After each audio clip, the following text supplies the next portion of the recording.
Hello, visa pulse पे आपका स्वागत है। आज मैं आपको 2025 के अपडेट के according Japan tourist visa end to end document checklist और कैसे वीज़ा प्रोसेस अप्लाई करना है पूरा एक्सप्लेन करूँगी। सबसे पहले बिना देरी करते हुए वीडियो स्टार्ट करते हैं। पहले मैं आपको बताना चाहूँगी कि जब भी आप जापान वीज़ा अप्लाई करते हो, मैंने अपने सामने गवर्नमेंट वेबसाइट ओपन कर ली है।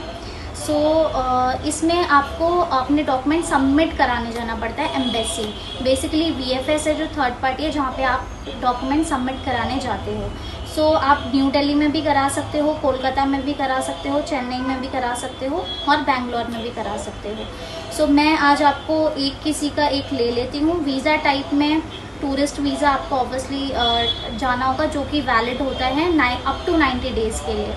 तो अगर आप एक बार वीज़ा अप्लाई करते हो तो अप टू 90 डेज़ के लिए वैलिडिटी रहती है इसकी। तो अब बात करते हैं जापान की वीज़ा फ़ी क्या है। जापान की वीज़ा फ़ी है जस्ट 500 INR। यस, आप बस 500 रुपये में जापान घूमकर आ सकते हो। इसके अलावा अगर कुछ आपको पे करना है तो वो आपको VFS की चार्जेस पे करने पड़ते हैं, जो कि अप्रॉक्सीमेटली 1000 रुपीज़ के अंडर होते हैं, 650 अप्रॉक्स। एंड प्रोसेसिंग टाइम की अगर मैं बात करूँ तो वो है आपका 5 to 7 वर्किंग डेज़ में आपका डिसीजन आ जाता है। अब बात करते हैं हम बिना देरी करते हुए डॉक्यूमेंट्स की रिक्वायरमेंट क्या क्या है, क्या क्या डॉक्यूमेंट्स आपको लेके जाने हैं।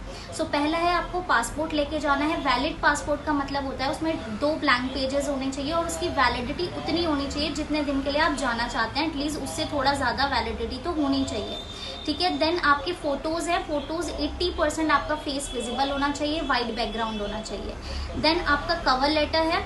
कवर लेटर आप में बहुत अच्छे से बनाना है, क्योंकि ये बहुत इंपॉर्टेंट डॉक्यूमेंट होता है कि ये आपका इंटेंशन दिखाता है आप क्यों जाना चाहते हो, कौन कौन से डॉक्यूमेंट शो कर रहे हो, क्योंकि कई लोग जाकर वापस नहीं आते हैं। तो ये आपको बहुत स्ट्रॉन्ग बनाना है। देन इसके बाद आपको अगर शो करना है तो वो डमी होटल और डमी टिकट शो करना है, आने जाने दोनों का। देन इसके अलावा ITR आपको शो करना पड़ता है। 3 इयर्स का ITR बहुत इंपॉर्टेंट डॉक्यूमेंट होता है, और अगर ये नहीं है तो आपको 6 मंथ का लास्ट बैंक स्टेटमेंट शो करना पड़ेगा। ITR के थ्रू वो आपका सारा जो भी आपका इनकम है वो फेच करते हैं, क्योंकि अब 2025 के न्यू अपडेट के अकॉर्डिंग बैंक स्टेटमेंट मैंडेटरी नहीं है। Yes, you heard it right. लेकिन अगर ITR नहीं है आपके पास तो बैंक स्टेटमेंट मैंडेटरी हो जाता है। तो ये बात आप थोड़ा सा ध्यान रखिएगा।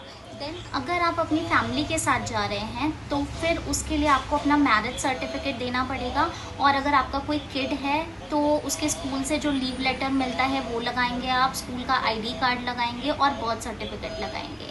इसके अलावा सबसे इम्पॉर्टेंट डॉक्यूमेंट जो होता है वो डे वाइज आइटनरी होता है, जिसमें डे टू डे आपको प्लानिंग करके उनको बताना पड़ता है कि पहले दिन आप यहाँ घूमने जाएंगे, यहाँ जाएंगे, ऐसे ऐसे जाएंगे। पूरा एक प्लान आपको उनको देना पड़ता है कि गवर्नमेंट भी समझेगी कि हाँ प्रॉपर प्लानिंग के साथ जा रहे हो। बस ये सारे डॉक्यूमेंट्स के आपको 2 सेट लेकर जाने हैं। एक ओरिजिनल सेट लेके जाना है, मतलब ओरिजिनल डॉक्यूमेंट्स, और एक फोटोकॉपी उसकी लेके जानी है और VFS में जाके सबमिट करनी है। आपको कोई अपॉइंटमेंट लेने की ज़रूरत नहीं है, डायरेक्ट वॉक इन है। 9 बजे से 12 बजे के बीच में आप कभी भी जा सकते हो, क्योंकि जो टोकन होता है वो सिर्फ 1 बजे तक मिलता है। तो मेरा सजेशन यही है कि 9 से 12 के बीच में आप VFS सेंटर पहुँच जाएँ। अगर आपका कोई कंसर्न है तो मुझे कमेंट कीजिए, मैं कोशिश करूँगी आपको 1 हफ्ते के अंदर ही रिवर्ट करने की। Thank you so much.